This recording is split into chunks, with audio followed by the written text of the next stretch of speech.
What's up, guys? Coach Ian here with a little Tip Tuesday for you. I actually have two things I want to talk to you about today that kind of go hand in hand. The first one is the concept of working smarter, not harder. And the second one is overcomplication. We'll get into both of those. So first and foremost, working smarter, not harder. I know a lot of times people want to go into the gym, they want to kill themselves, end up dragging themselves out, covered in sweat, gasping for breath, heart rate through the roof.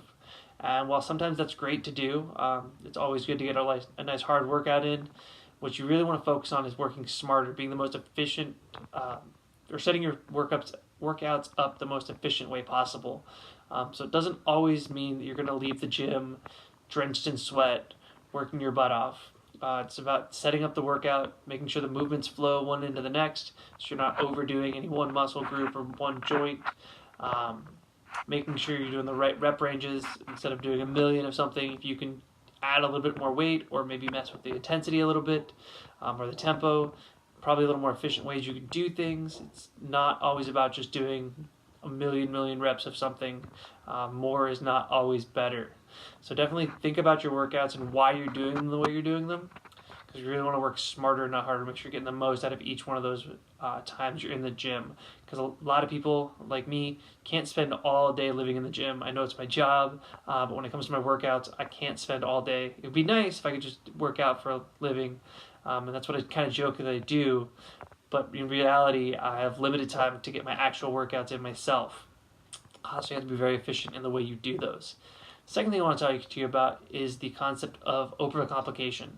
Now, I'm guilty of this. Most fitness pros, if they're being honest, are as well. We fall victim to the Instagram and the social media things where we see a cool new move, we want to throw it in there.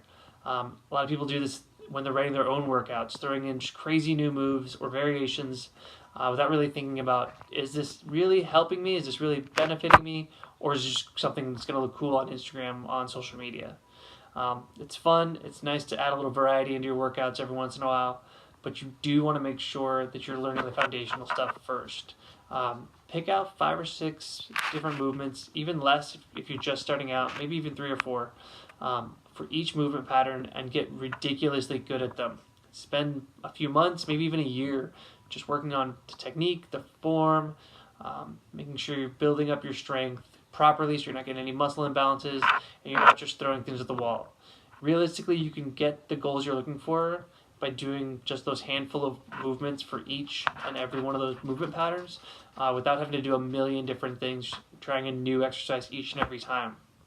So give both those guys some thought. Make sure you're not overcomplicating your workouts and that you're definitely working smarter over harder.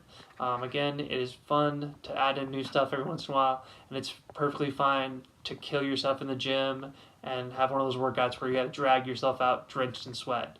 But each and every time shouldn't be like that. You should really get that foundational work in. So give those some thoughts. Look at your workouts. As always, have a great rest of your week. Go dominate your path. Stay awesome. Stay committed. And have a great workout. See you guys next week.